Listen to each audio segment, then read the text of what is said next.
کرم مانگتی ہوں، عطا مانگتی ہوں، الہی میں تجھ سے دعا مانگتی۔ بے زباں کو جب وہ زباں دیتا ہے، پڑھنے کو جب وہ قرآن دیتا ہے، بخشنے پر آئے جب امت کے گناہوں کو، تحفے میں گناہ گاروں کو رمضان دیتا ہے۔ السلام علیکم ورحمۃ اللہ وبرکاتہ۔ میں ہوں آپ کی ہوسٹ خیرالنساء حنین اور آپ کو رحمت رمضان میں خوش آمدید کہتی ہوں۔ آج کا جو ہمارا موضوع ہے وہ ہے رمضان المبارک میں ہم اکثر جن کو ہم چھوٹی غلطیاں سمجھتے ہیں، بظاہر وہ بہت بڑی غلطیاں ہوتی ہیں، تو وہ ہم اکثر جو ہے چھوٹی چھوٹی غلطیاں کر جاتے ہیں۔ تو آج ہم کوشش کریں گے کہ ایسی وہ کون سی غلطیاں ہیں جن سے ہماری عبادات جو ہے وہ ضائع ہونے کا اندیشہ ہے۔ آج اسی حوالے سے، اسی موضوع پہ ہم مزید بات کریں گے۔ ہمارے ساتھ موجود ہے ہماری بہت ہی پیاری مہمان جو کہ بہت ہی احسن انداز میں گفتگو کرتی ہیں،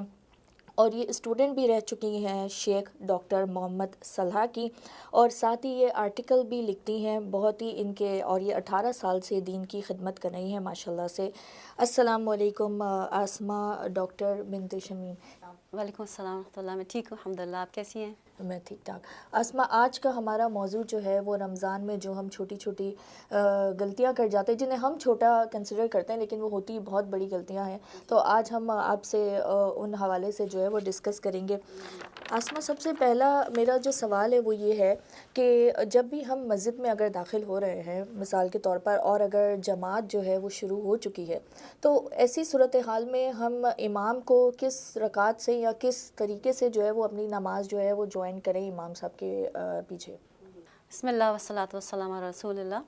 تو یہ ایک بہت کامن ایک ایشو ہے، اکثر میں دیکھتی ہوں مسجدوں میں ایسے ہی ہو رہا ہوتا ہے کہ لوگ آتے ہیں، اور کیونکہ تراویح جو ہے وہ عشاء کی نماز کے بعد ہی پڑھی جاتی ہے، اس سے پہلے ویلڈ نہیں ہے، تو لوگ کیا کرتے ہیں کہ اگر امام صاحب تراویح پڑھا رہے ہیں تو وہ جلدی جلدی پیچھے جا کے جلدی جلدی تیز 4 رکعت پڑھی، اور پھر اس کے بعد وہ جا کے تراویح میں جوائن کرتے ہیں، جو کہ اس سے یہ پرپس نہیں ہوا، کیونکہ نماز میں تو خشوع ہونا چاہیے، رائٹ؟ اور سب سے امپورٹنٹ چیز تو یہ ہماری جو فرض نماز ہے عشاء کی، تو اس کا ایک اچھا سولوشن ہے، اور وہ یہ ہے کہ جب آپ داخل ہوں اور اگر آپ دیکھیں کہ امام صاحب آلریڈی تراویح پڑھا رہے ہیں، تو ہم یہ کر سکتے ہیں کہ ہم ان کو جوائن کر لیں، لیکن ہم جوائن اس طرح کریں گے کہ ان کی تو بے شک نیت تراویح کی ہے، لیکن ہماری نیت فرض نماز کی ہے، تو ہم ان کے ساتھ جوائن کر لیں، اور ہم جب وہ 2 رکعت نماز پڑھ کے سلام پھیریں گے، ہم اس ٹائم پہ سلام نہیں پھیریں گے بلکہ ہم کھڑے ہو جائیں گے، اور ہم اپنی تیسری اور چوتھی رکعت کو ختم کر لیں گے، اور بعد میں بے شک وہ اگر کنٹینیو بھی کر رہے ہیں اپنی تراویح، لیکن پھر ہم اس کے بعد جب ہم اپنی نماز ختم کر لیں پھر ہم ان کے ساتھ جوائن کر سکتے ہیں۔ اس کا پروف یہ ہے کہ معاذ بن جبل رضی اللہ عنہ جو تھے، جب وہ رسول اللہ صلی اللہ علیہ وسلم کے ساتھ جماعت کے ساتھ نماز عشاء کی نماز پڑھتے تھے، اور اس کے بعد پھر وہ اپنے لوگوں میں جا کے ان کو نماز پڑھایا کرتے تھے، تو معاذ بن جبل رضی اللہ عنہ کی تو نماز جب سیکنڈ ٹائم پڑھا رہے ہوتے تھے اس وقت ان کی نفل نماز تھی، اور ان کے جو لوگ پیچھے پڑھ رہے ہوتے تھے تو وہ فرض نماز پڑھ رہے ہوتے تھے۔ اس سے پتہ چلتا ہے کہ امام کی نماز کی نیت الگ ہو سکتی ہے، اور جو پیچھے پڑھ رہے ہیں ان کی نیت ڈفرینٹ ہو سکتی ہے، اٹس پاسبل۔ ٹھیک ہے، میرا اگلا سوال یہ ہے کہ بدعت کیا ہے؟ بدعت کی کیا ڈیفینیشن ہے، معنی ہے؟ بدعت جو ہے وہ ایک کا مطلب یہ ہے کہ دین کے اندر دنیا میں نہیں، دین کے اندر ایسی کوئی چیز ایجاد کرنا جس کا دین میں کوئی بیسس نہیں ہے، جس کا رسول اللہ صلی اللہ علیہ وسلم یا ان کے صحابہ سے کوئی اس کی دلیل نہیں ملے، اور ہم اپنی طرف سے اس چیز کو دین کے اندر ایڈ کر دیں۔ لوگ کنفیوز ہوتے ہیں، سمجھتے ہیں کہ ہم اچھا تو کیا ہم اونٹ پہ پھر ہم واپس جائیں، کیا ہم الیکٹریسٹی یوز نہ کریں یا ہم سیل فون یوز نہ کریں، لیکن دیٹس ناٹ بدع، کیونکہ بدع کا مطلب ہوتا ہے دین کے اندر نئی چیزیں ایجاد کرنا۔ دنیا کی چیزوں میں تو ہمیں اللہ تعالیٰ نے اوپن رکھا ہے، تو اچھی بات ہے کہ ہم دنیا کی چیزوں میں نئی نئی ٹیکنالوجی یوز کریں، لیکن دین کے اندر کوئی اگر اپنی طرف سے ہم کوئی عبادت کرتے ہیں یا کوئی ایسی عمل کرتے ہیں جس سے ہم سمجھتے ہیں کہ اللہ اس کو پسند کرے گا یا ہم اللہ تعالیٰ کے قریب آنا چاہتے ہیں اس عمل سے، لیکن اگر اس کی کوئی دلیل رسول اللہ صلی اللہ علیہ وسلم سے یا ان کے صحابہ سے نہیں ملتی، تو ہم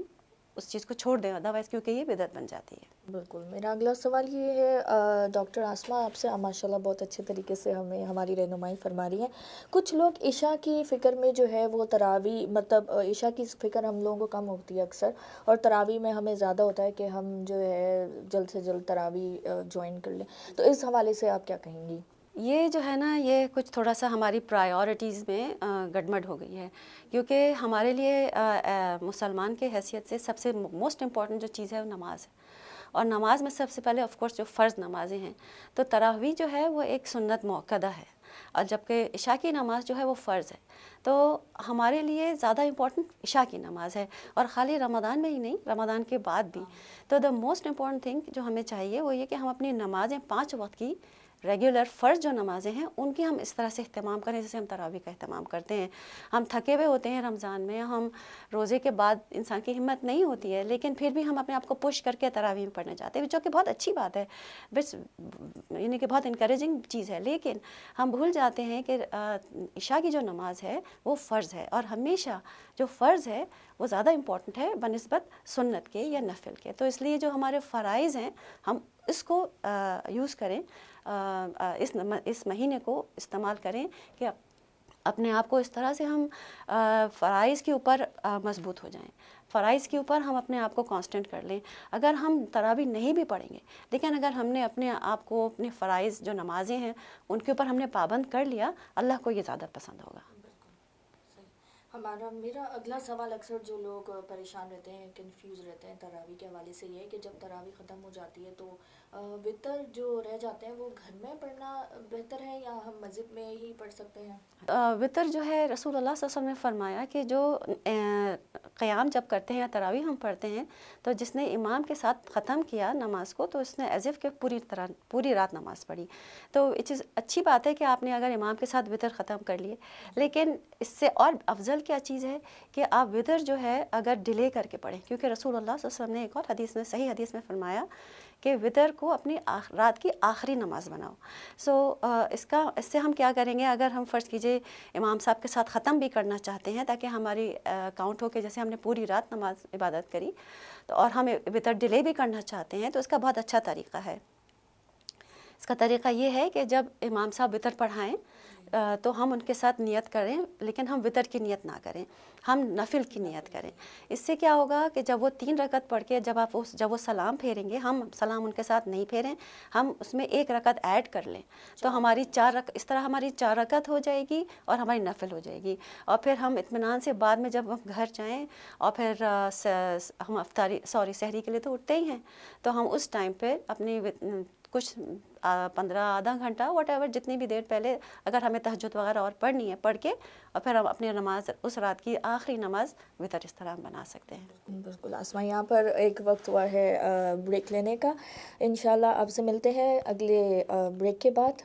دیکھتے رہیے دیسی ٹی وی USA۔ کرم مانگتی ہوں، عطا مانگتی ہوں، الہی میں تجھ سے دعا مانگتی ہوں، عطا مانگتی ہوں۔ ویلکم بیک، آپ دیکھ رہے ہیں ہمارا پروگرام رحمت رمضان۔ توبہ کی امید پر ہو چکے بہت گناہگار یا رب، مہلت تو مل رہی ہے، توفیق بھی عطا کر۔ آج ہمارے اس پروگرام میں ہم ڈسکس کر رہے ہیں رمضان کے حوالے سے جو ہم سے غلطیاں سرزد ہو جاتی ہیں، تو اس حوالے سے ہم ڈسکس کر رہے ہیں۔ ہمارے ساتھ موجود ہیں ڈاکٹر آسما صاحبہ جو ہماری اس سلسلے میں جو ہے وہ رہنمائی فرما رہی ہیں۔ جی ڈاکٹر آسما، میرا اگلا سوال آپ سے یہ ہے کہ وطر کے بعد کیا ہم نوافل ادا کر سکتے ہیں؟ جی وطر کے بعد بے شک نوافل ادا کر سکتے ہیں، اور اس کی پروف یہ ہے کہ عائشہ رضی اللہ عنہا فرماتی ہیں، بخاری شریف کی حدیث ہے کہ جب رسول اللہ صلی اللہ علیہ وسلم وطر پڑھ لیتے تھے اس کے بعد بیٹھ کے وہ 2 رکعت نفل پڑھا کرتے تھے۔ امام النووی اس کو ایکسپلین کرتے ہیں کہ اس رسول اللہ صلی اللہ علیہ وسلم نے اس لیے کیا تاکہ اس سے ہمیں پتہ چل جائے کہ یہ اجازت اس بات کی ہے کہ اگر ہم چاہیں تو وطر کے بعد